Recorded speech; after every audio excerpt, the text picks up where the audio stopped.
Welcome. Hello. Good evening, everyone.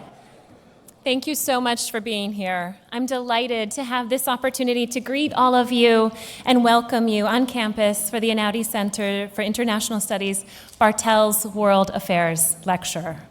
I'd also like to thank our virtual audience who is joining us from around the world, thanks to eCornell for participating this evening. I'm Rachel Beatty-Riedel, the director of the Einaudi Center for International Studies and a professor in the Department of Government and the Brooks School of Public Policy. Today, the Einaudi Center is honored to host Carlos Alvarado Quesada, who served as president of Costa Rica from 2018 to 2022 when he completed his constitutional term limit. President Alvarado's talk, Fighting for Democracy and the Planet, Costa Rica's Case, will describe how he and his administration took up the social, political, and economic challenges of our time and recognized in them an opportunity to create a bold and strategic plan for climate action. He'll share some lessons for all of us today, lessons for the rest of the world about how democracy and leadership can be leveraged to drive government action, to address urgent needs, to foster human rights, citizen well-being, and protecting the environment, leadership for people and the planet, and for our shared global future. To provide Cornell University's official welcome, we are joined today by Michael Kotlikoff, provost of Cornell University since 2015, a professor of molecular physiology, and a world-renowned expert in genomics. Welcome, Provost Kotlikoff. Thank you.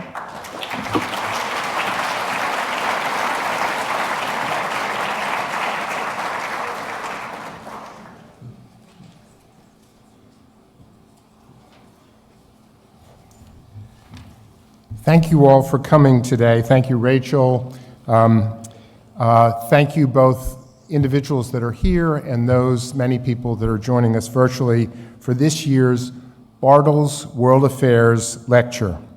I'm truly delighted to welcome President Carlos Alvarado Quesada of Costa Rica to Cornell and to thank him for delivering this year's Bartels Lecture.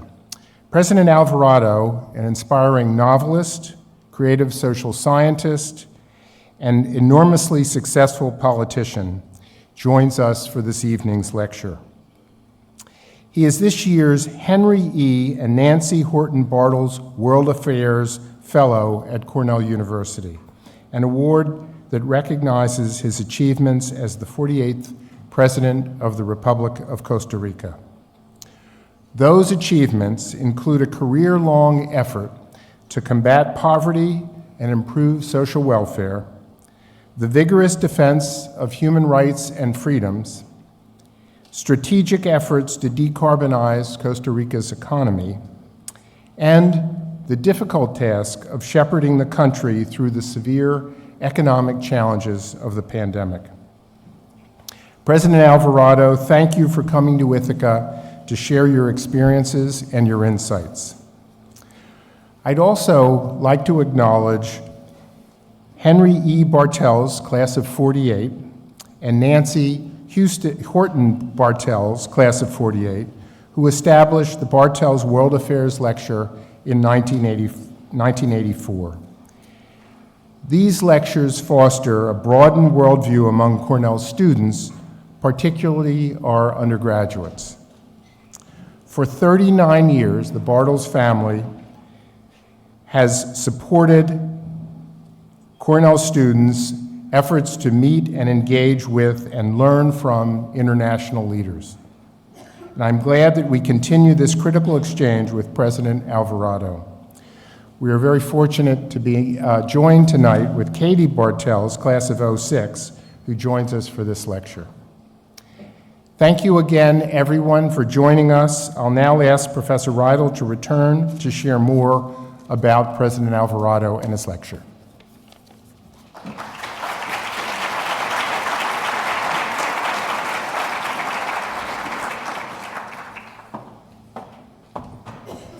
Thank you, Provost Kotlikoff, for joining us today and for your leadership and commitment to international collaborations, research, and partnerships. The Bartels Lecture is the Einaudi Center's flagship event, and it's so significant to us because it makes visible our core mission and to create opportunities for students and faculty and our Cornell community to discover, to think, and act in concert with the world. This year's theme is part of our work on in one of Einaudi's global research priorities, democratic threats and resilience. And the topic today builds upon Cornell's strengths in the environment, public policy, sustainability, and an interdisciplinary approach to using research and knowledge to foster real-world solutions to address climate change. I want to warmly thank the Einaudi Center's program co-sponsoring this year's activities, the Latin American and Caribbean Studies program.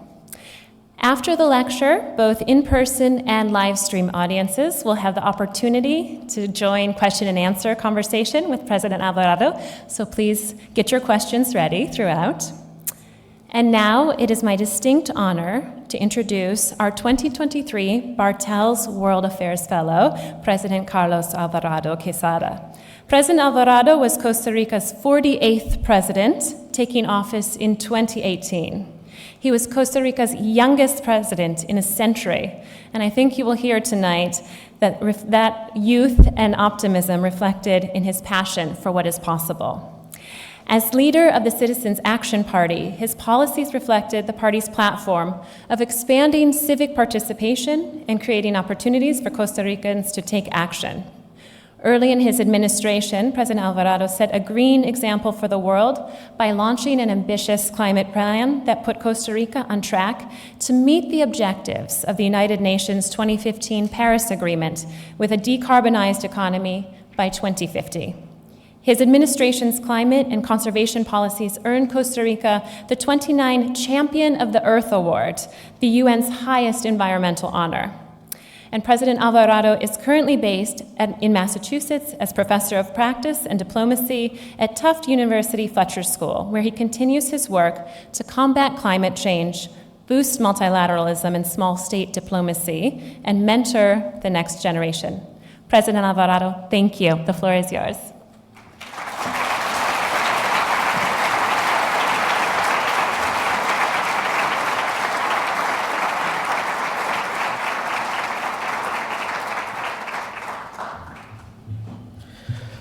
Thank you very much. I'm honored and thrilled being here in Cornell. Thanks to the provost. Thanks to the faculty members I've met yesterday and today, and the students. It's actually been an incredible atmosphere that I have experienced here at Ithaca, and I'm honored to be here today and to deliver this lecture, in which, if I share some thoughts, ideas, or maybe feelings that might be by any chance of good or inspirational, if whatever your tasks are, I think I will have fulfilled my objective during this visit. Nowadays, we're experiencing different times, particularly for young people. Both in democracy and in topics related to the environment, we tend sometimes to feel hopeless, angry, sad, bleak, because of the prospect of what's happening around the world. And sometimes as well, we might tend to think that our contributions might be small faced to the challenges we have ahead. So what I would like to do during this talk is to share a little bit about my path throughout the last couple of years, both addressing challenges related to democracy and also challenges related to the environment and to the fight of protecting our common house, our planet.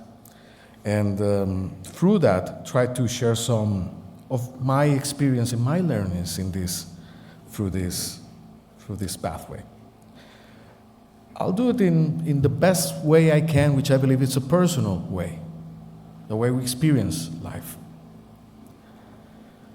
That photograph is from this year. That's my son, Gabriel, and my parents when they came visit in Boston. That's Boston Garden. And I put that because I do believe we need to hold to what really matters to us in life in order to accomplish what we need to accomplish, both in terms of democracy and in the environment. And I started to realize this in 2013. 2013, I was living in Panama. But that moment in my life, I was out of politics. I was in the private sector. And my son was about to be born on July 20, 2013. So my parents came to visit us. And my dad's birthday is in July. And there was the difference between my dad's birthday and the day Gabriel was born was of 1 week. But also I realized that my dad was turning 66 at that moment. And I was 33. So I realized that the distance between my dad, myself, and my son, Gabriel, was going to be practically the same. It's a random fact, but eventually it became relevant, and you'll see in a minute why it became relevant. But in 2013, I was out of Costa Rica. I was not involved in politics. I have left politics. I said to my wife at the moment, for good. But when my son was born, many things changed. And many things, for me, changed of how I perceived things and how I perceived responsibility. So first I want to talk about fighting for democracy. After that, I went back to Costa Rica. I got involved into politics. And I became the youngest member of the cabinet in 2014. I was 34 years old.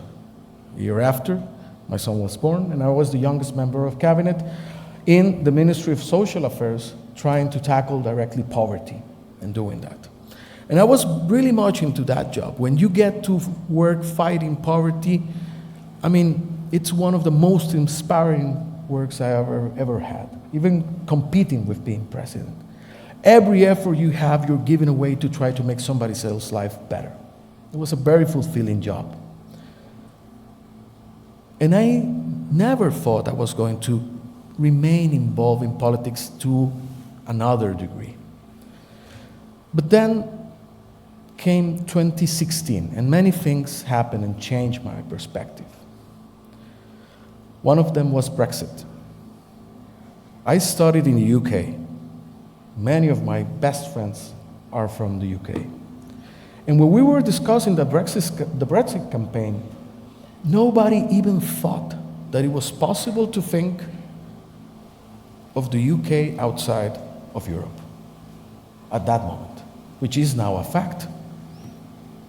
So that was the first indicator that something was going on with democracy around the world and with politics. And then came the US election, which also took Latin America for a surprise with that. What appears to have been impossible years before actually materialized as a change in the US policy. Then in our case came the Colombia referendum for peace. Coming from Costa Rica, a country that my fellow countrymen and women that are here understand what I'm going to say, as we abolished the army more than 70 years ago, for us, peace is a must. And if you call for a referendum for peace, you believe it's going to win overwhelmingly. And actually, the referendum for peace in Colombia lost the referendum. So those three events happened just in the second semester of 2016. And at the same time, in Costa Rica, we started to have this big populism becoming dominant in politics. So what we took for granted as a system of democracy was challenged.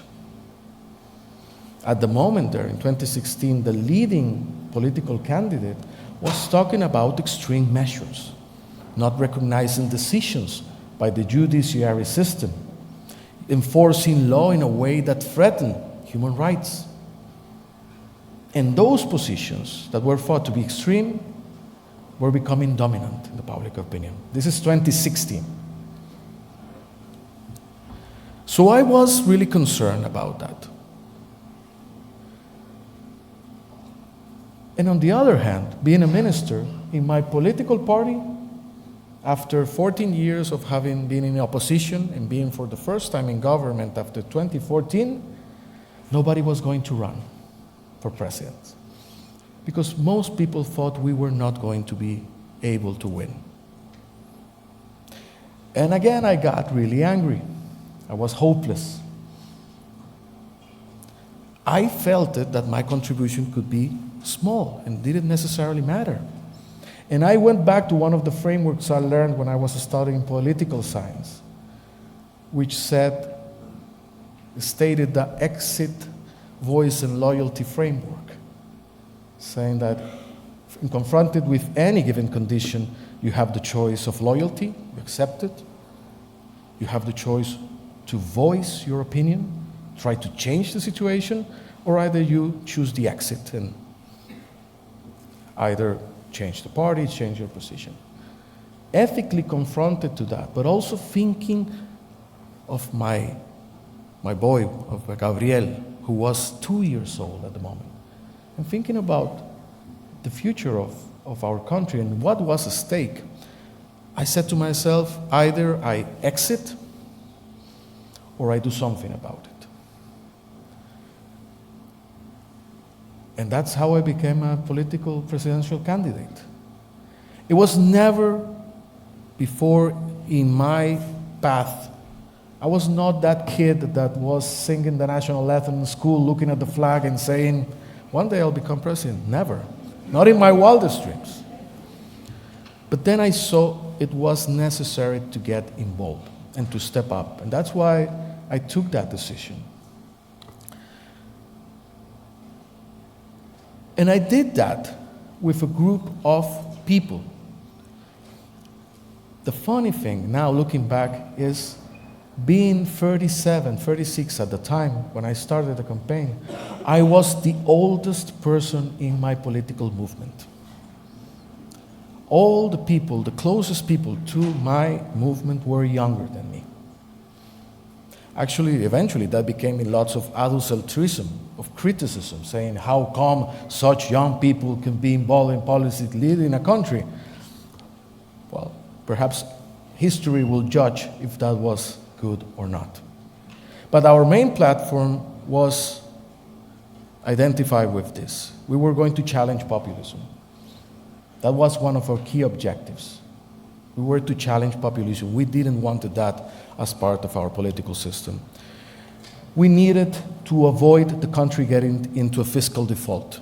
Costa Rica was rapidly moving into the direction to be in a default. Our debt reached unsustainable levels after the financial crisis. And this was a systemic problem. And that meant that the social welfare state of Costa Rica was in a threat. So we needed to enforce a fiscal reform. That's about talking about taxes in campaign. We needed to defend human rights as an agenda. And this comes along also because our views were aligned with the views of gender equality and something that eventually became a relevant topic in the campaign. Our vision was to support the rights of the LGBT community, and we were supporting the egalitarian marriage. And a platform to decarbonize the economy and to propel even further the policy and the reputation and the action of Costa Rica in matters of sustainability. And that was our platform. And I say that because if I learned something about it, it's about purpose and clarity. We need to have a strong clarity about what drives us, in this case, into getting involved. And I say that, and I talk about my parents and about my son and about clarity, because sometimes this can be very tough. This can be very tough to the individuals, to the people that get involved. And you need to have strong convictions and a strong passion about what you're doing if you want to prevail in what you believe is the right thing to do. Especially in the most difficult moments, you need to reach out to those things you truly believe and you truly love in order to get things done. So now we're over this platform that at the time was very idealistic and only gathered 4% of the vote intention before the election, we started our campaign. Only with 4% and with this value-driven platform. So our goals were clear. We were not competing just to participate. We wanted to win with this agenda. We needed to have a fiscal reform. So I was openly talking during the campaign about enforcing taxes. And doing that, those reforms without privatizations, without getting rid of the public banks, without firing civil servants. We supported the egalitarian marriage for citizens in Costa Rica. In a society that remains very conservative, we openly supported egalitarian marriage, and also we supported what's called the therapeutical abortion. In Costa Rica, abortion is illegal, but it's legal. It was legal since 1971, the possibility to do a procedure if the life of women during pregnancy was in threat. Even though it was legal, nobody had done the technical procedure to get this into practice. So that meant that women's rights for decades were violated whenever they had their life threatened due to a potential hazardous pregnancy. So we supported that platform, again, in line with our vision of defending human rights. And also using decarbonization and having a decarbonization plan and expanding the protected areas of the country. That was our purpose, our aim, with 4%. So something happened before the election. Costa Rica made a consultation to the Inter-American Human Rights Court on egalitarian marriage, asking if not having egalitarian marriage was a violation of human rights. We need to remember that the Human Rights Court of the Americas is in Costa Rica, in San Jose. And the agreement is called Pacto de San Jose, the Pact of San Jose. It's an agreement of the Organization of American States dating from the 60s that protects human rights across the region.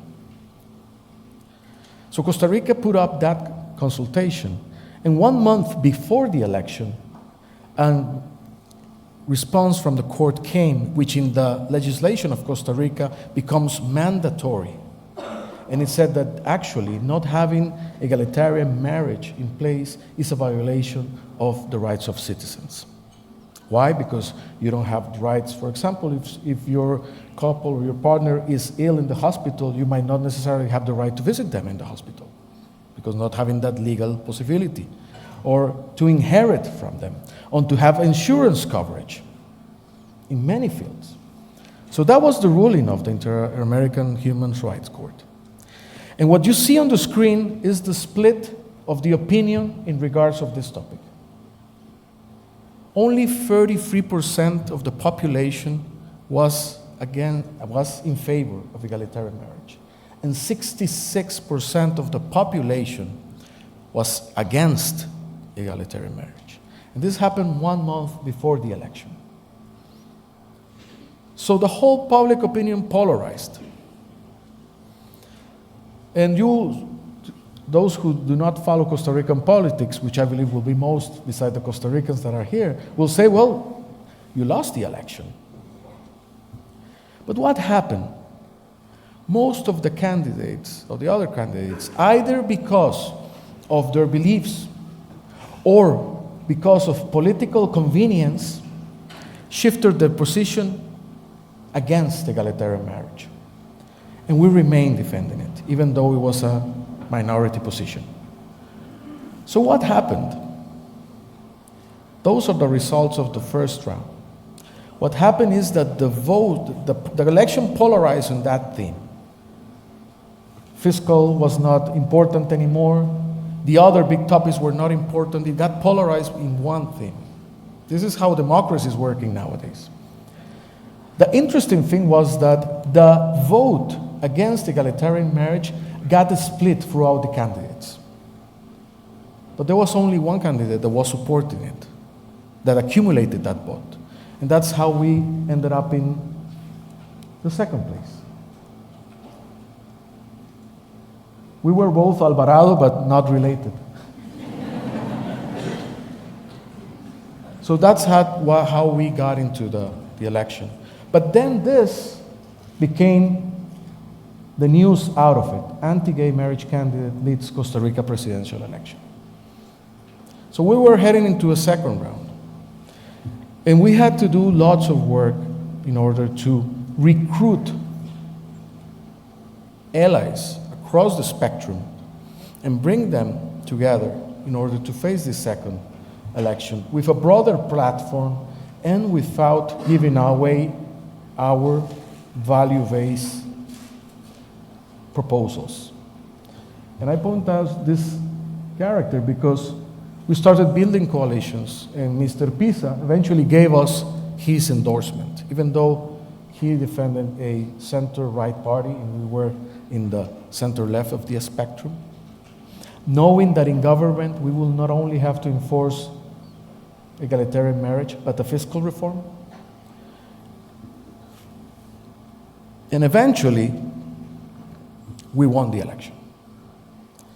Having started with 4%, with a value-based proposition to the country, we managed to win that second round of an election. And eventually what happened? Well, we approved a fiscal reform. This is December the same year. And that's actually that woman there, that's my Minister of Finance. So you can see the relief of both of us when it was approved. We were literally hours away from default in December. The government managed to make all these payments at the 29th, 30th of December of that year. That was as close as we were to default. But we managed to do that. And this is one of the free presents I've received recently. This year, Costa Rica's qualification was improved to BB minus, which it's a big thing. This is saving Costa Rica lots of money just by doing that. This didn't happen earlier because there was something in between called the COVID pandemic, which also had an impact on the whole macroeconomic prospect. But that we managed to achieve. And that I relate, because that was hard, and talking to people about taxes is hard, and not most of people are really happy when you address that. As many people are not happy when you say you have to take a mandatory vaccine. But you do it out of love. Out of love to your kid, out of love to your country, out of love to your fellow people. This one is another one that I like. This is the first day that egalitarian marriage came to be enforced in the country. That's the first couple that got married. And I still, to the date, receive photographs from couples that have the chance to get married, but also to make a living together, be recognized. And now, if you ask publicly, if you make a public poll, the correlation between 66% of the people against and only 33% of the people in favor of egalitarian marriage is now shifted to 55% in favor and 45% against. Because that threat that the world was about to end because of it has now vanished and changed. So that in the regards of fighting for democracy. But the other part of our contribution was trying to fight for the planet. That was one of the other promises we gave and we delivered to people. And I want to go even further back on my family. Those are my grandparents. That's Francisco Alvarado, Berta Induni, Manuel Quesada, and Noemi Alvarado. They are from a generation, a very special generation in Costa Rica, because that generation, the life expectancy of that generation, dating back to the beginning of last century in Costa Rica, life expectancy in the 1940s in Costa Rica was less than 50 years. None of my grandparents finished grade school. My grandma, Berta, she was the one that went the furthest, and she got to 5th grade. None of them wore shoes until they were about 12. That was the Costa Rica back then. But that generation managed to accomplish extraordinary things. That generation created in 1941 the universal healthcare system that provides healthcare to all Costa Ricans, and it was created before the NHS in the United Kingdom. That generation abolished the army. When everybody thought that you needed an army in Latin America in order to protect yourself, while the insight was that armies actually contributed in coup d'etats or in coups that brought democratic governments or that ended up fighting guerrilla movements. That generation accomplished the institutionality that came up with a system that now provides Costa Rica with 99% of its electricity being clean and renewable. That generation is starting the pathway of creating the national park system and the preserved area system. In the beginning of last century, Costa Rica had 80% of forest coverage. By the time I was born in 1980, Costa Rica had decreased forest coverage to 20%. So we went from 80% to 20%. But the policies that generation started, national parks, eventually protected areas, payment for environmental services, which many here might know, and which won the Earthshot Award 2 years ago, started because of that generation, and that managed to reverse deforestation. Currently, Costa Rica's got 55% of forest coverage. It's one of the few examples in the world that you can reverse deforestation and keep growth in the economy.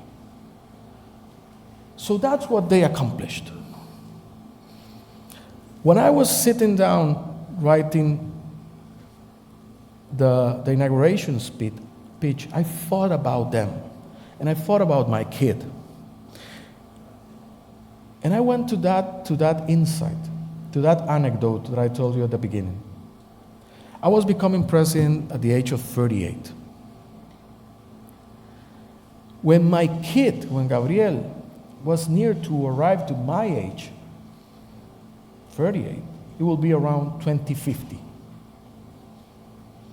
And we had the 2050 year pretty much as a target, because by then we need to have decarbonization into place if we are to preserve this planet.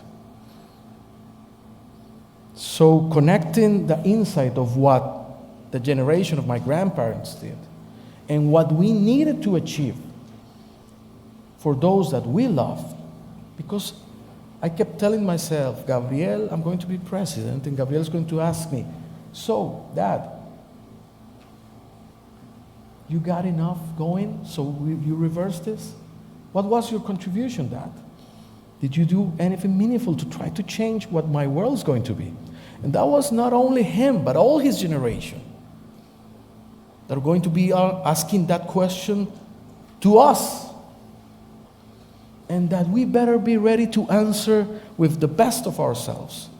And I believe the best of ourselves is, yes, in our thinking, in our efforts, but also in our love. Our love to the ones that were before us, and our love to the ones that are coming. So from there, we took the inspiration for the decarbonization plan. That's actually the part of the speech when I mentioned that we have the daunting and beautiful task of abolishing the use of fossil fuels in our economy, just as our grandparents abolished the army. Decarbonization is the great task of our generation, and Costa Rica must be among the first countries in the world to achieve it. And that's the purpose we shared with the nation. So I want to tell you another story. Because when we started this path, many said, but first it's impossible, then you're going to destroy the economy by doing that. Then, even though if you achieve this, it's not going to be meaningful, because Costa Rica only represents 0.06 of the emissions. You're not going to move the needle. So I went back to this example and this story that I'm about to tell you. So they say there's a big fire in the forest. So all the animals go seeking for shelter. And they are all sheltering, and the big animals start seeing that the hummingbird is coming and going from the lake, grabbing a few drops of water from the lake, going to the fire, throwing the drops of water, and going back, and doing that. So the big animals, like the lion, and the bear, the elephant, the dragon, the hawk, they say, what is the hummingbird doing? So one of them approaches and asks the hummingbird, what is it you're doing? Carrying just a few drops of water and throwing it to the fire. And the hummingbird turns and says, I'm doing my part.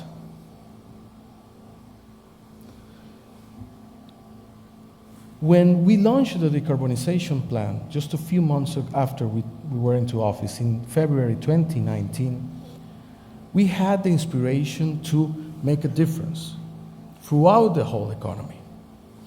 But we got lots of backslash about why we were doing this, if it was going to be significant. And I remember a fellow Costa Rican, Cristiana Figueres. She was the head of the convention of the parties during the Paris Agreement, and we were discussing that. And this is back in 2018, 2019. The U.S. was out of the Paris Agreement. Brazil was not participating of the Paris Agreement. There was not a sensation of movement. And she said, Mr. President, if you are in a highway and you have the big trucks just parked there with their lights, parking lights on, there's no movement. But if you got a bike, you just grab the bike and you go straight forward.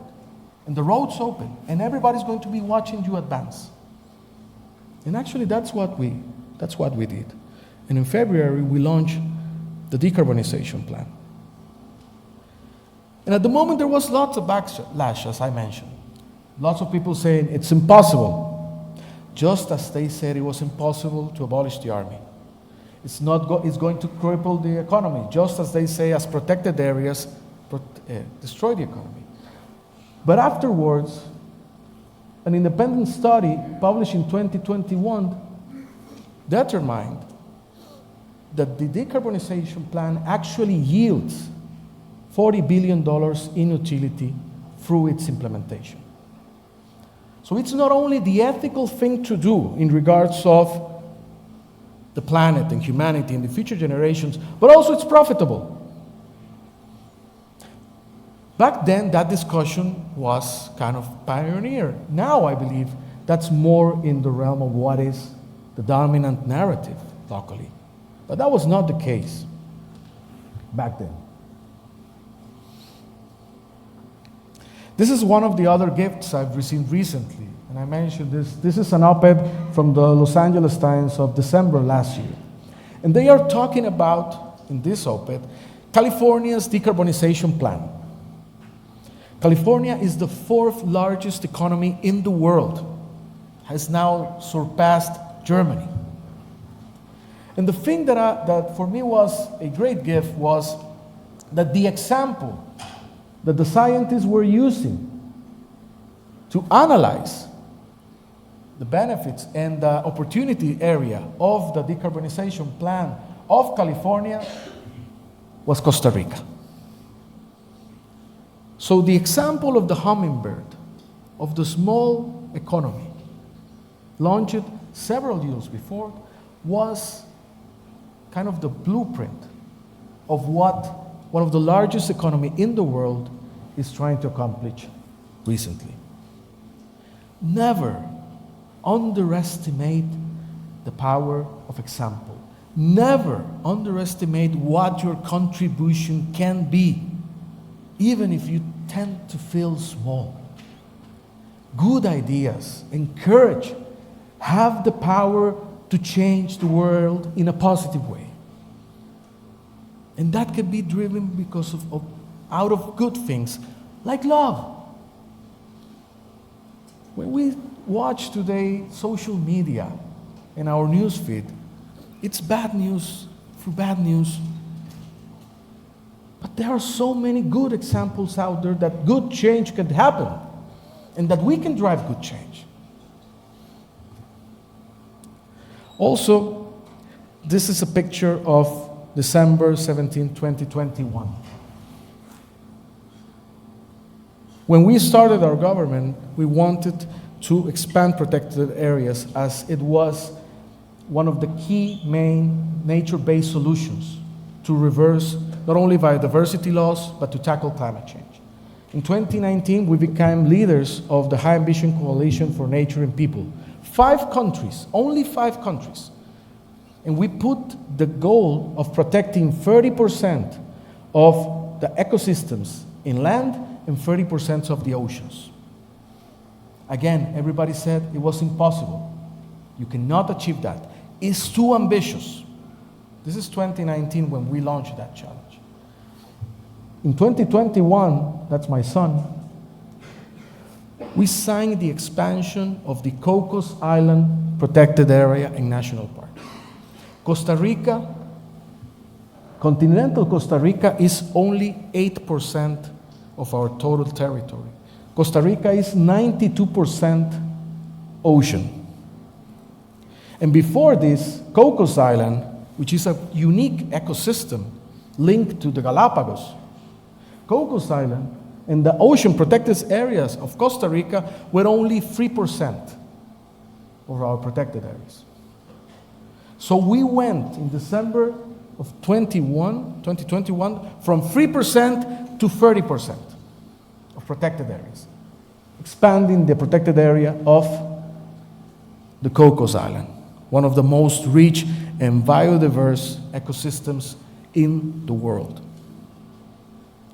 But not only do that, but in Glasgow, in that COP, Costa Rica with Panama, Colombia, and Ecuador created a joint maritime protected area, joining Galapagos, Cocos Island, and regions of Colombia and Panama, in the largest protected area in the Pacific.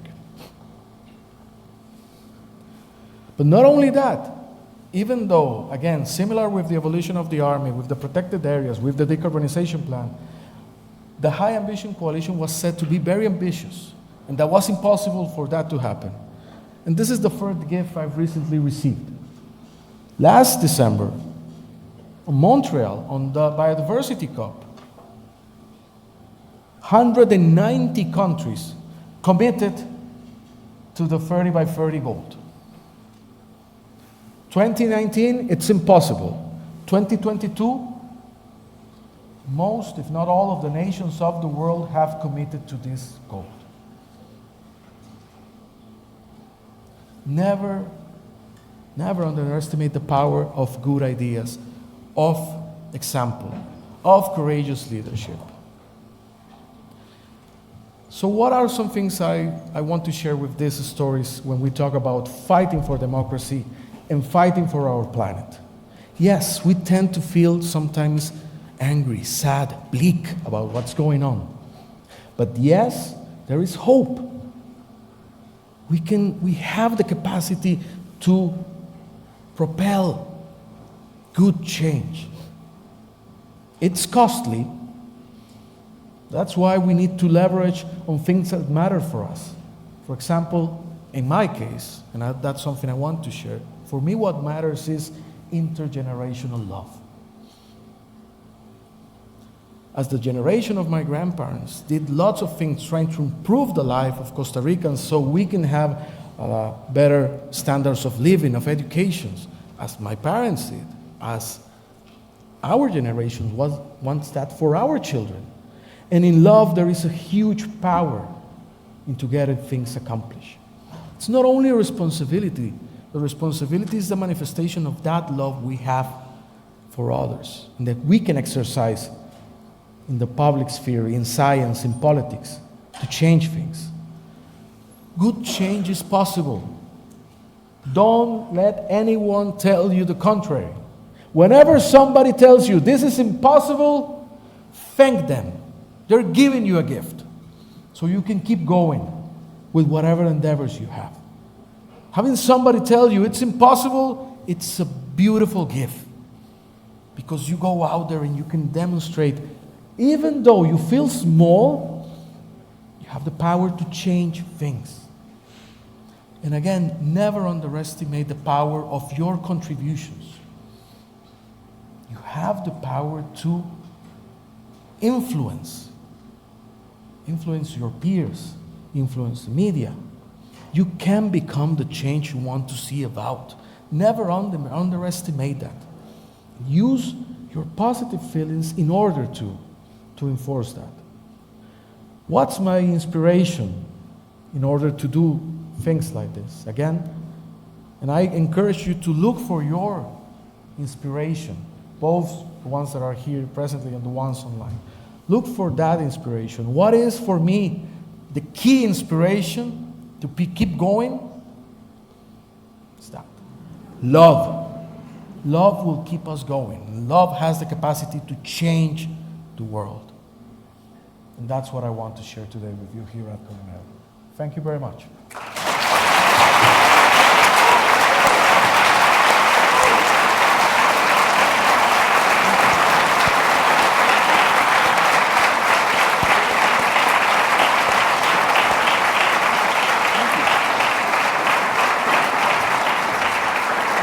Thank you.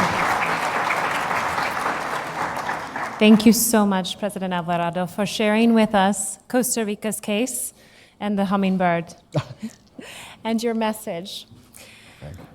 I'm now pleased to introduce and welcome this evening's moderator, Professor Mario Einaudi, the Nancy and Peter Menning Family Investigator in the Life Sciences in the Department of Global Development in the College of Agriculture and Life Sciences, and a Cornell Atkinson Scholar. His research focuses on sustainable food systems for healthier people and ecosystems. And Professor Einaudi also has the distinct honor of being from Costa Rica. Professor Einaudi will take the first opportunity to ask some questions of President Alvarado, to pose his own questions, and then we welcome each of you to either come to the mics that are going to be in the aisles or to scan the QR code. You can submit a question that will appear on Professor Einaud's iPad. So you can do so by staying in your seats, and if you wish to ask a question, and you can simply also raise your hand, and there will be a floating mic in the crowd that can come to you. So you have a number of ways, and for those of you who are online, we also welcome your questions, which will be live streamed to Professor Einaudi. So we welcome you to think of your questions, also you can vote up questions that you want to see posed. So we welcome your engagement and your questions for President Alvarado. Thank you so much. Thank you. Thank you, Mario.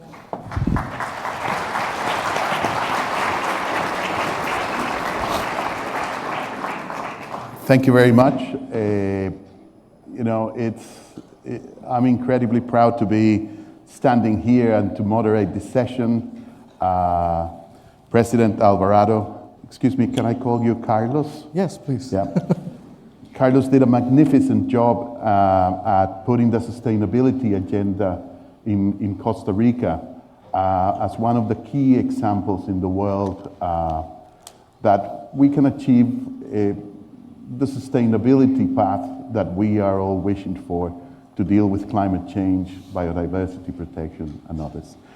So what I'm going to do now is, first of all, to sit here.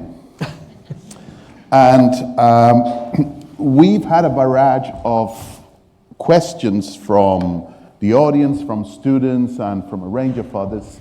I would really like to pose some of these questions to you after such a brilliant and candid presentation. That very intimate account, I'm sure, resonates with many of you in the audience. I have one initial question that is probably something that many of you have been thinking of. And it is whether can economic growth go hand in hand with equity and sustainability to achieve true sustainable development?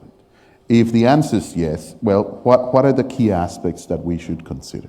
Well, thank you, Mario. It's great to have this conversation with you. One thing that I'm really proud here in Cornell is I have the chance to make the acquaintance of many Costa Ricans, and I'm very proud. And it's the first time I'm proud to say that in a group of Costa Ricans, I'm the least educated of them. But now that makes me feel proud of being here in Cornell. I do believe strongly that you can drive growth, and let's say growth with, let's put a mark there, growth, you can achieve growth and well-being and welfare for the people, and at the same time achieve sustainability. That insight somehow comes from that background I mentioned of Costa Rica. In the case, for example, of abolishing the army. Many will say, well, if you abolish the armed forces, you are diminishing one sector of your economy somehow. But it ended up that those resources were implemented, in our case, in healthcare and education, for example. Yeah. So it actually became a trigger for growth. Similar with conservation. Many people will say you were going to harm agriculture systems. You're an expert on agricultural systems.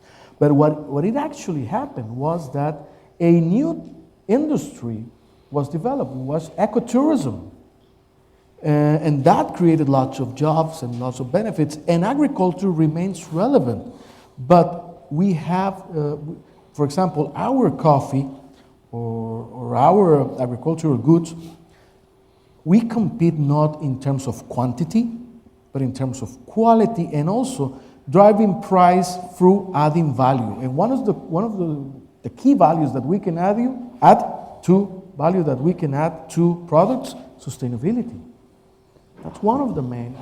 I was today also one of the great parts of being in Cornell with the project called eBird in the lab of ornithology. Yeah, I'm not good in that part of science.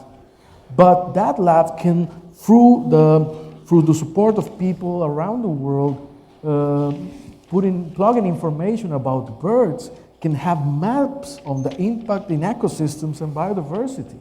It's very impressive work, but with that you can trace how, for example, agriculture impacts biodiversity. And you can tell how sustainable certain crops are. Well, that's adding value to consumers that now not only want a cheap good, but they want something that it's also aligned with their values, one being sustainability. So I do believe that is possible. It's possible to drive growth and to be sustainable. I believe that somehow that insight is behind, in the case of the United States, the Inflation Reduction Act. You're enforcing is a full-scale industrial policy to drive your economy into that direction. And it's to create jobs. Now, there are lots of nuances in that process. I'm not saying it's that straightforward or that easy. But that's what innovation needs to be in place. I think that today we need to have a huge deal of a capacity to adapt, to be flexible, because it's such a liquid environment, what we are experiencing. We need to have that capacity to rapidly adapt, to embrace change, and also to put into question that view of growth, that traditional view of what growth is. Exactly. I think we need to link it more with what is actually we want as humans. Absolutely. It needs to come with a change of values and a change of metrics as well to achieve true sustainable development. Now, here's a question from Mayra Miranda, an undergraduate. It's a very good question. A lot of people say that the Costa Rican success is because it's a small country of highly educated people. But how can we actually transfer this success to other countries, to larger countries with slightly different problems and contexts? Well, it's a great question. I don't preach or don't go around saying that everybody has to mimic or replicate exactly those solutions. I think that our role has to do, well, obviously to implement those for the well-being of the country itself. But they also have they come with a soft power. And a soft power to provide example that certain things that are said to be impossible can be possible. And the idea is not to have others to replicate exactly, but even the idea of thinking about, as in the examples of the decarbonization plan or the high ambition coalition, can prove to be scalable. Many of those solutions can be scalable. And that's why I'm saying that most of the best ideas are born from, like a pair of couches like this, people talking and coming up with a very good idea. But they need to also have the confidence to say, this is something good, we need to share it. We need to take it to others, and we need to expand it. We can scale it up. So I'm saying, and this is a great audience to say that because many of you are involved in lots of meaningful research that can actually change the life of people. So it happened to me a lot. The moment saying like, why is it that I'm doing this again? I mean, because you have all that pressure and everybody's saying, that's wrong. But then when you look back and you are sure it's the right idea, it's good, you have that sense of fulfillment that you want to go further. And that's what we need today. We need lots of that. So yes, I do believe that some elements can be scalable. And I think now, if we look back to 2019, back then, many of the things we're talking now were literally impossible. Now what we see complicated is the implementation of many ideas. Yeah. For example, the energy transition, the just energy transition. That's a highly complicated discussion in terms of development, in terms of the north and south discussion. But the good part is we're already on that. Before that, we were just parked with the lights, the parking lights on. Now we have advanced, but we still need to engage in what the current discussion is. But there's a notion of progress there, and I think it's positive. That's great. And this brings us to the next question by Anna Clark, one of our graduate students. Do you see a future where the public will develop trust in science and evidence? What are the steps to get there? As you can see, there's a raging debate on the role of science in society. And I think that the question is very pertinent because, it's not clear-cut for everybody. There's all sorts of views there. So we'd like your impressions. Absolutely. And I know how it feels sometimes and it can be frustrating to have your best scientists and your best scholars with what is the state of the art of many topics, but it's so much clearer, for example, against what we experienced with the pandemic, and being such a complicated scenario and having science throughout the whole process guiding and trying to figure out which is the best way to deal with that. The head of the Social Security in Costa Rica, Roman Macaya, who was an ambassador who visited Cornell not long ago, He one pointed out one thing that it's outstanding and we tend to forget. Well, we were like 4 or 5 months in the pandemic. He said, Mr. President, think about the first week of the pandemic and how much we knew about it. Think about 1 month after the pandemic and where were we.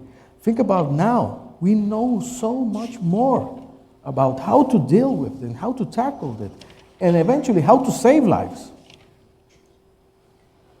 We also tend to forget that before the pandemic, the process to have a vaccine took literally years.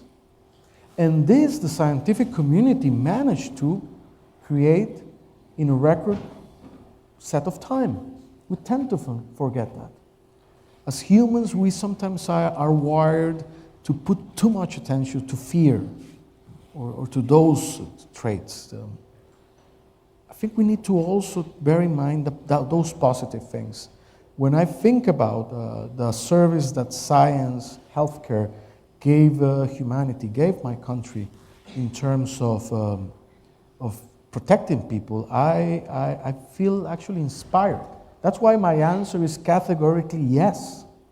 Yes, we need, and also the scientific method has this humbling part of it, in which within the method you have the margin to know that you might be wrong. That's why you test so much. That's why you share with peers, because you know that there are some things you don't know, or you might have gotten wrong. That's also how wise the method is. I think it's also because it's not necessarily that science itself is failing.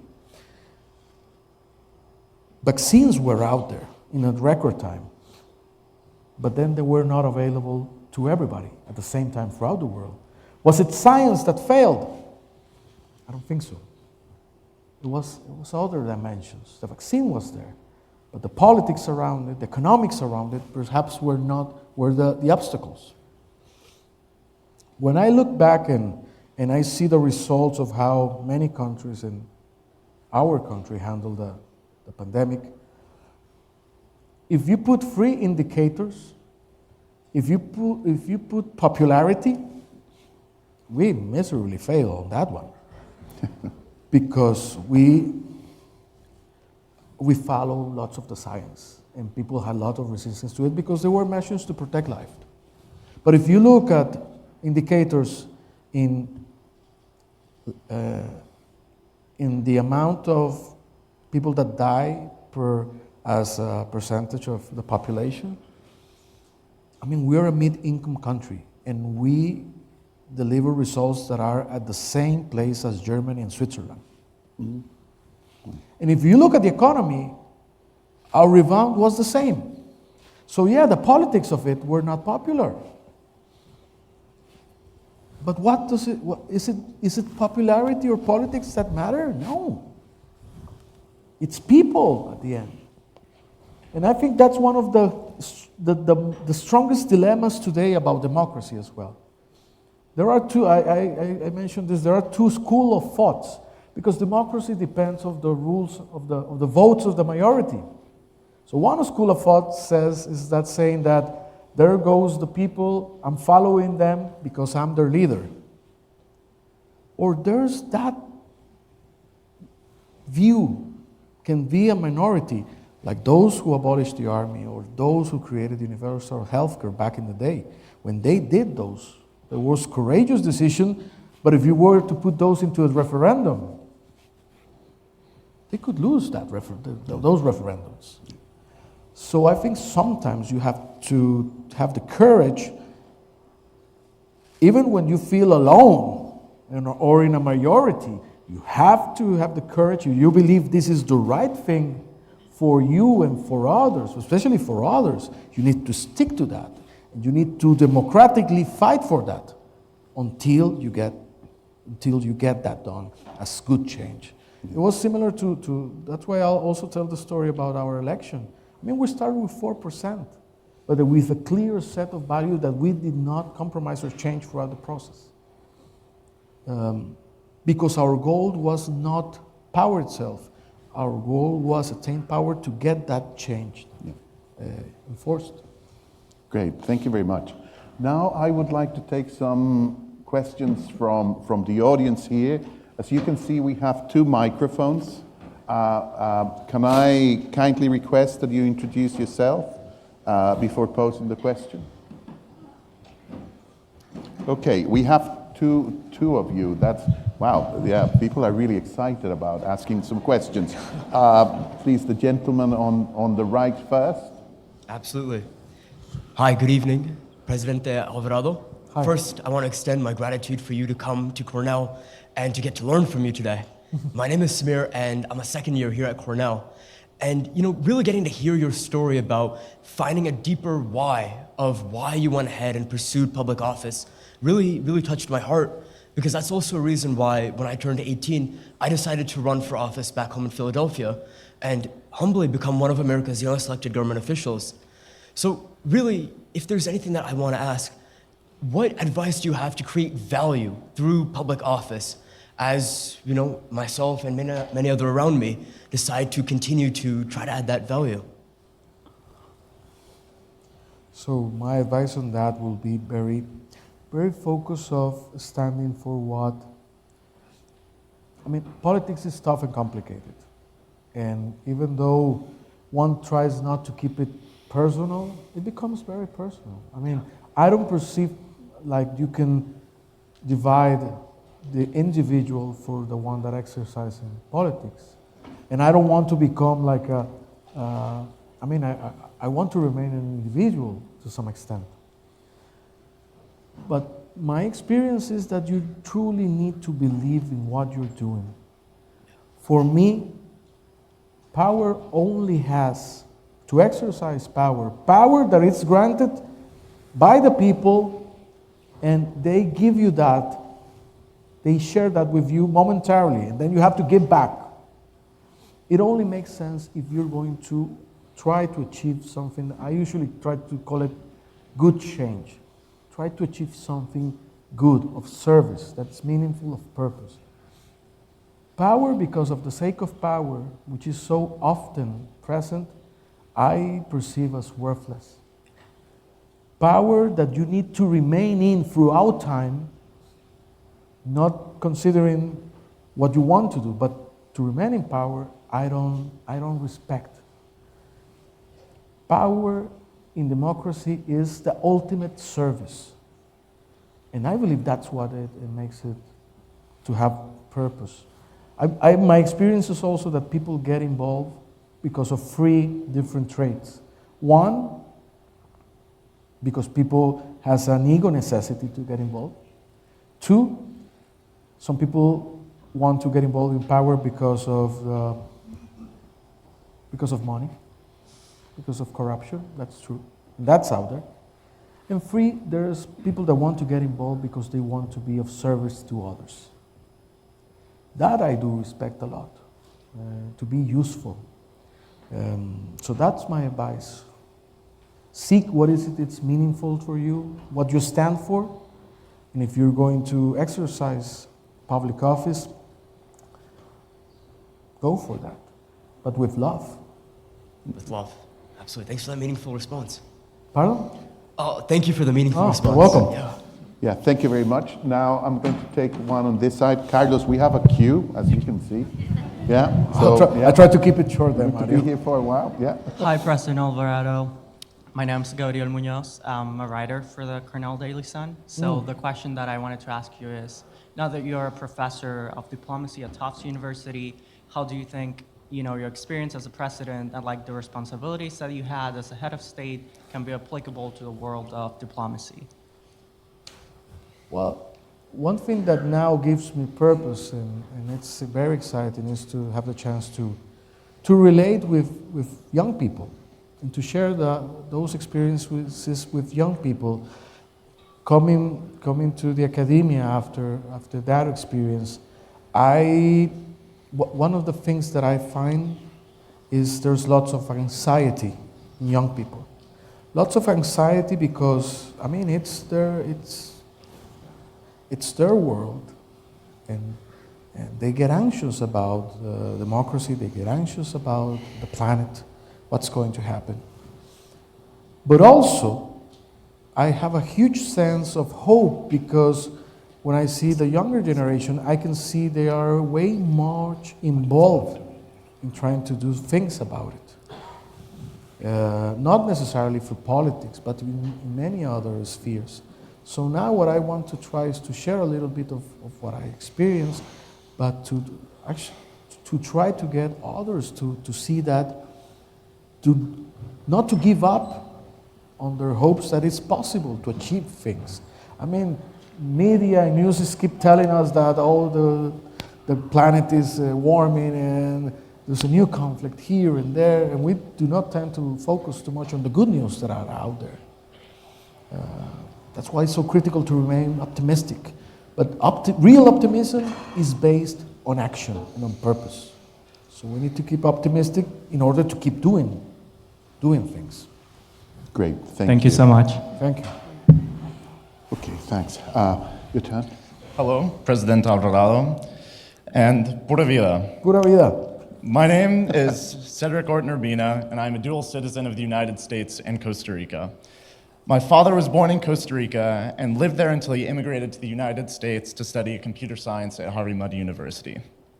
To this day, the vast majority of my paternal family still lives in Costa Rica, and on behalf of them and myself, I would like to thank you and the PAC for pushing Costa Rica to value science, be carbon neutral, be supportive and safe for all humans regardless of gender and sexual orientation, and to be a pillar of democracy.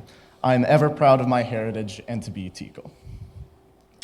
Currently, the United States is extremely divided among political lines. Our democracy has faced threats such as the raid of the Capitol on January 6th and the challenging of votes and election results. You spoke about intergenerational love being a strong force for making change. My question for you is, how can students like myself use this idea to make efforts towards unifying a starkly divided country? Thank you. Thanks for your words. It's very valuable to me. Thank you. I've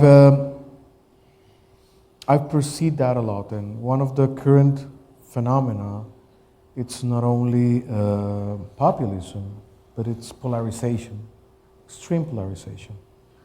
And I perceive also lots of young people very concerned about it because they feel in this country, but in many places of the world, that divide between opinions. And politically, I sense that we have more coverage or more presence, the more extreme certain positions are.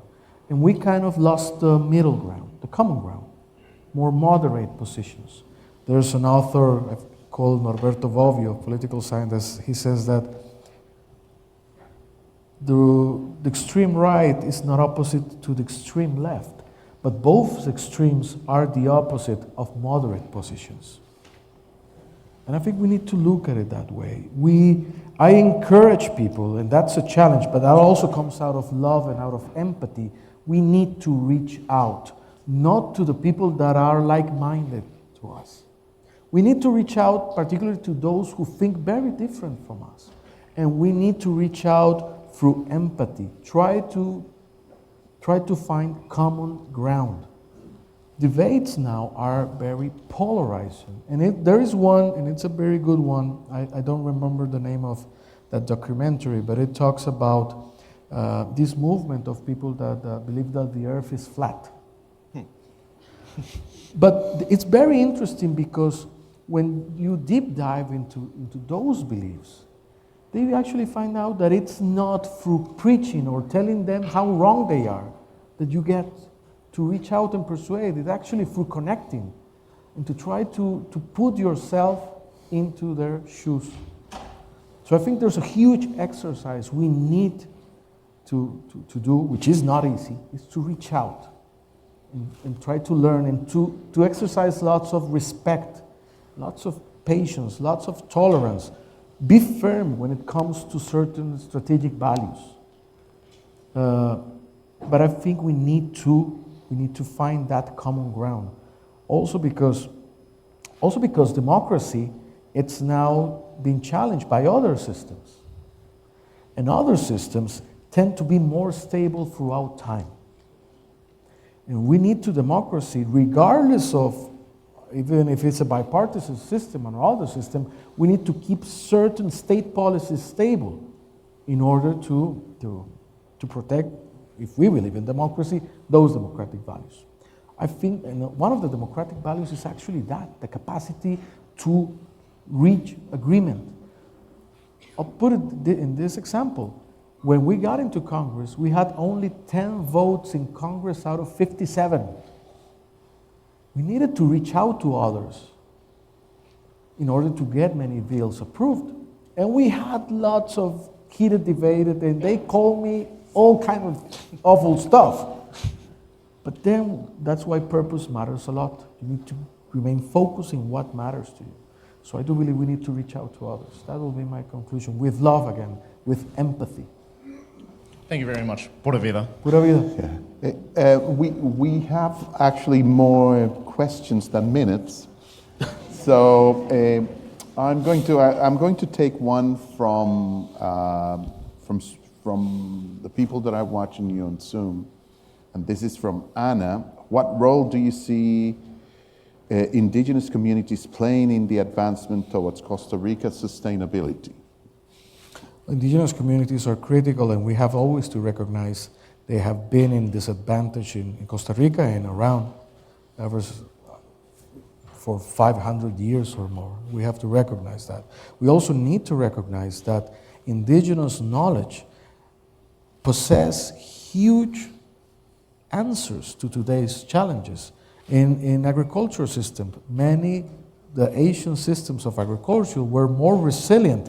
They actually had pest control through nature itself. But then we have focused a lot on monoculture, and well, you know more than the story than me. Now, indigenous communities, for example, in Costa Rica, are part of the payment for environmental services, because many of the forests in Costa Rica are actually in indigenous territories, indigenous communities. So they are part of that conservation efforts. Costa Rica has done a huge effort in trying to preserve in both the health system and the education system traditional practices and language, to respect those and not to lose those. But it's an ongoing struggle, it's not easy. And we have challenges ahead in terms of land as well. And that's very similar to what the rest of the hemisphere experiences. But I really appreciate that being a question, because we could not, we tend to forget how valuable it is. And we need to keep it in mind. So yes, I do see a huge role of indigenous communities across the world tackling climate change, tackling biodiversity loss, and being part of the solutions. Great, thank you. Geez, we have spectacular questions here. I can suggest, Mario, if you allow me to take my phone out to take notes and record your questions, so we can take free, so we can, if you... Tremendous. We are going to run out of time, but please... So if you put your question and I can write it down, I'm not texting my wife or something. It'll be to write down the question so I don't forget. Although it'll be good for me to text her and say... I mean, this has been recorded. We can actually get the transcripts for you just to save some time, if you would like that. Yeah, would that I work? can. If I will have time, I can listen to the free question briefly, and I try to address them in just one intervention. Okay, let's perhaps do that. Perhaps let's hear your questions, and Carlos will try to answer them in one go. Mr. President, is this on? Can you hear me? Is it not working? This is a personal question. How are you right now? How old are you right now? I'm 43. 43. I know I look older, but I'm 43. Yeah, well, it's kind of a meaningful age. The president of my country, this is about the time it's been some way or another in power. I'm from Nicaragua, your neighbor country. And 2018 was a meaningful year. It was the year that you actually took power, but was actually the year that the democracy in my country was buried. and you know what I'm talking about. Absolutely. A lot of my fellow Nicaraguans flew the country, and you opened the doors for a lot of them. And I'm very grateful for you to doing that. This lecture was about democracy as well. That's the reason I'm here. And I want to thank you in the name of my fellow Nicaraguans. But I also want to ask you, what do you have to tell to all those Nicaraguans, thousands of them, who are currently in your country as refugees, and they have lost hope because nobody's talking about what is happening right now. The situation is the same as 2018. Nothing has changed. The only thing that have changed is that we are not in the media anymore. Other things came up, but people are still being tortured, people are still in jail, people are still fleeing the country, and people like me are not able to go back. So what do you have to tell to your fellow politicians around the world that now you're here, you have a voice, you're a professor, you have a voice. And I want to ask you personally as a Nicaraguan to keep the voice for my fellow Nicaraguans. So you were strong and you opened doors for them. And I said before, I'm very grateful. So what you have to tell to keep hope, and how do you see the future? Thank you. Thank you very I'll much. address That's a very, very deep question. Thanks. It will be answered. Yes, please. Hola, soy Adrián, soy de Curridabat. Yeah. I'm a first year studying environmental engineering here, hoping to work in sustainable agriculture. And one of the main topics that got me interested in it was the whole situation in the northern part of the country with the Las Piñeras and the expansion of monoculture and use of pesticides. And so I want to ask you, how do you think Costa Rica can approach dealing with the massive issue that is environmental harm and the health harms of pineapple and other plantations, while still balancing the economic development of the country, as we are an agricultural country and that is our main export? Okay, great. Thank you. Great question. Great challenge. Good evening, Mr. President. Thank you for the lecture. I'm Stefan. I'm a first-year PhD student here at the School of Industrial and Labor Relations. And I'm actually glad that you mentioned your wife, because I was concerned that there were no pictures of her. So I'm glad that you mentioned that I'm glad you mentioned Actually, that. she's there when I'm signing the expansion, but she's there. Okay. I'm glad you mentioned you're not going to text your wife. So I was like, okay, it's all good. So I was concerned. But my question about this lecture is, so how, because I also would like to see change where I'm from. I'm from Macedonia. It's a small country, a bit smaller than Costa Rica. So I was curious, how do you start, build, and sustain the support, political and societal structure to sustain long-term positive change? So in the case of Costa Rica, that's the decarbonization plan. And by that, more specifically, I mean, how did you get your party financed to start the movement, and then what you did to build and sustain these changes? And I would like to hear your estimation if these changes will endure the test of time, that no other political party will undo what you've done. Thank you. Thank you. Thank Great you. question. Mm-hmm. Hello, my name is Jackie, and I'm a graduate student here at Cornell studying business and astronomy. My question is, what aspects of populism did you challenge, and how did you challenge them? Thank you. Good question. Thank you. Please. Oh, hello. Thank you so much for being here today. So I had a question. From what you've seen so far here at Cornell, do you have a specific piece of advice for students here, professors? Just from what you've seen at Cornell, like if you think there would be anything really specific, I think we would all love that, because you've made so much meaning through your career, and I think a lot of us are here to do that too. We're always looking to make the world a better place, so I would like to know that. And gracias, Gabriel debe estar muy orgulloso, so thank you. Okay. Thank you. Thank you. Wow, it's a lot of pressure to end. So I'm a second year policy student, and we're taking a lot of courses where we're trying to learn about how to approach policy in a way that's going to be effective and long lasting. So my question for you is, what sort of skills have you learned as a president, or what skills do you wish you had learned before your presidency that you would advise us to kind of expand on, whether that's through like the courses we have or through experiences outside of the classroom? Like, what do you wish you could have told your younger self? Yeah. Thank you. Great Thank you. question. It's a great question. So, Carlos, you got quite a mix there. Yeah. Yeah. How do you want to approach this? Some words of wisdom, final words of wisdom? I can just try to, out of respect of all the questions, try to address them briefly. And I put a close into it, if I may, Mario. Please.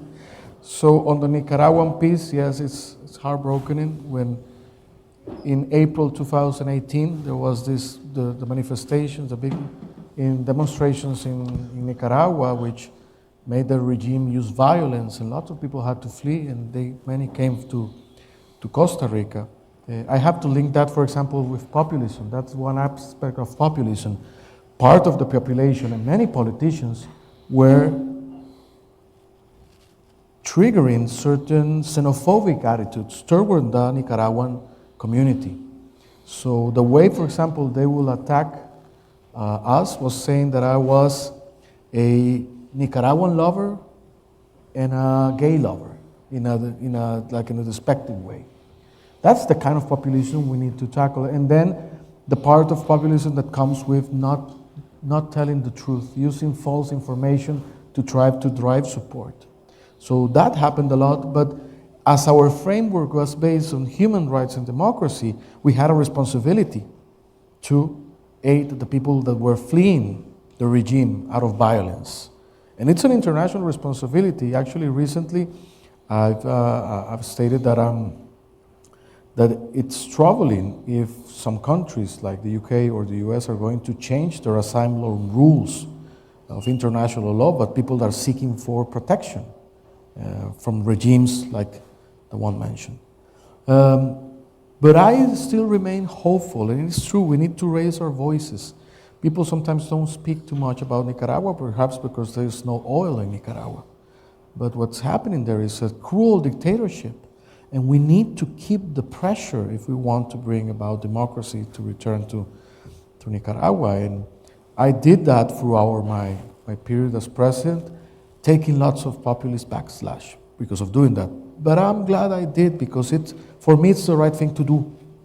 It's not, if you are in that position, you want somebody else to do that for you as well. If you're fleeing your country or if you're being persecuted. And I do believe it's also good to raise that, to keep the awareness of the situation in Nicaragua. With the piñeras and pineapple is it's a huge headache. One, because we heavily rely economically in certain areas. We are the largest world exporter of pineapple in the world. But it's true that certain practices have proven not to be sustainable. Also that it's very uneven throughout the industry. There are some industrials that are very sustainable, there are others that not, and even are linked with drug trafficking, for example. So it's a very complicated topic. For me, my answer is that as it happened in Costa Rica with coffee, and to some extent with banana plantation, innovation is a key answer for the sustainability of that and to change the name of the game. Costa Rica coffee industry in the 80s was not that sustainable in the 90s, but it went through a process of technological change, and it became more sustainable and towards adding value. Costa Rica has demonstrated in pineapple that it can do that. The pink pineapple, the famous pink pineapple, was developed in Costa Rica. So we have that technological capacity to do that kind of sophisticated stuff. Now we need to take it to the sustainability part of the question.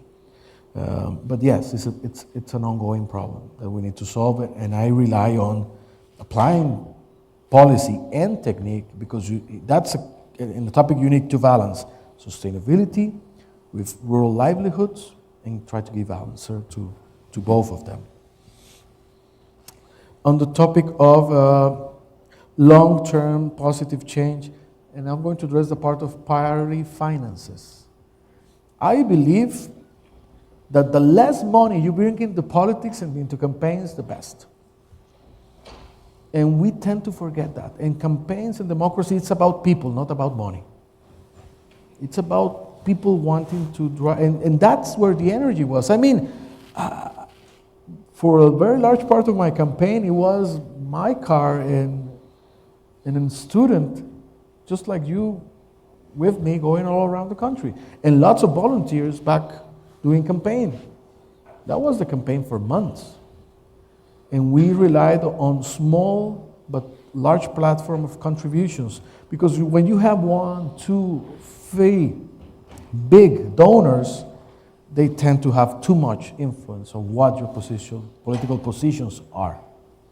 So politics and money is something to be very cautious and mindful, and not to compromise that enduring change you want to enforce. On challenging populism, those were some examples.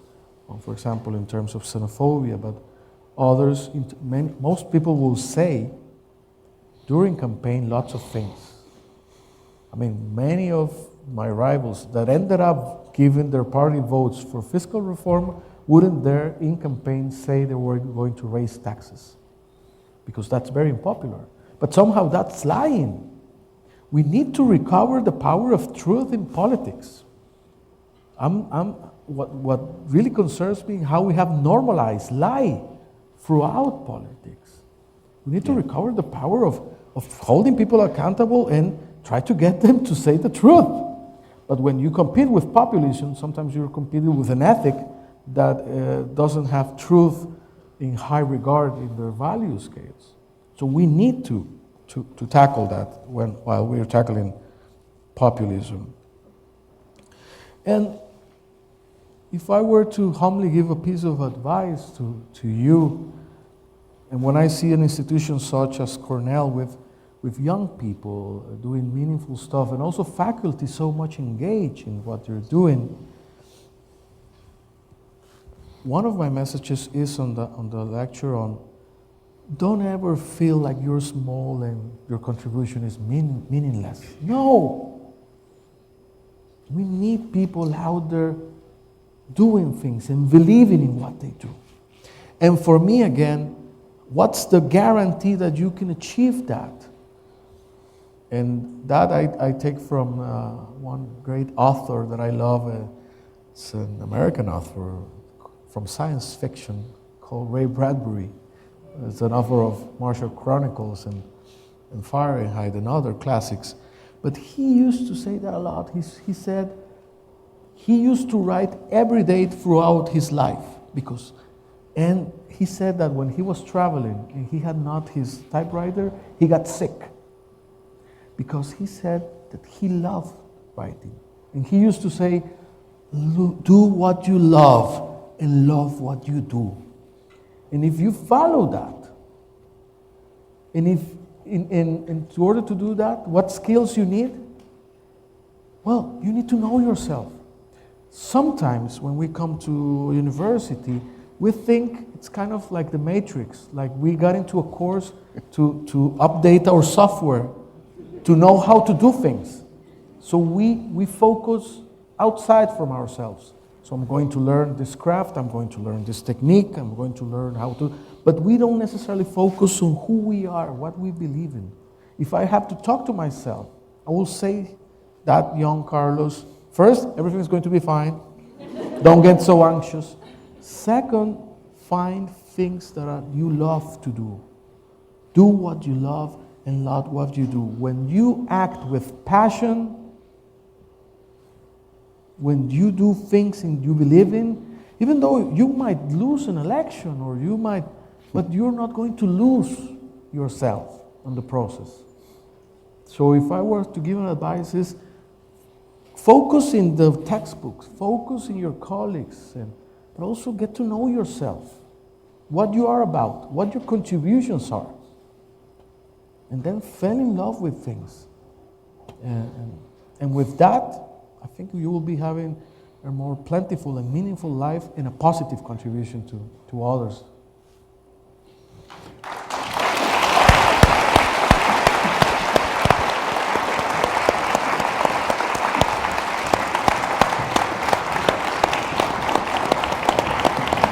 Thank you, Mario.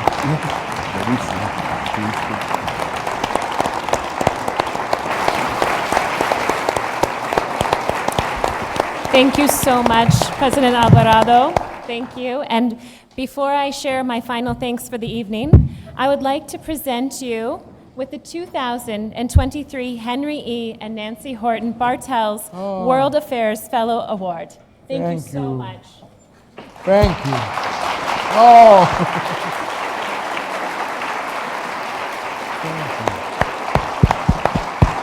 Thank you. Thank you. Thank you very much. It's beautiful. Thank you. To conclude our evening, thank you all so much for joining us. Thank you to the staff and the team of the Einaudi Center, particularly Rick Lee, Linnea Santi, and Elizabeth Edmondson. And I would like to invite everyone to the atrium for a reception and to share your thoughts further with President Alvarado. Thank you so much.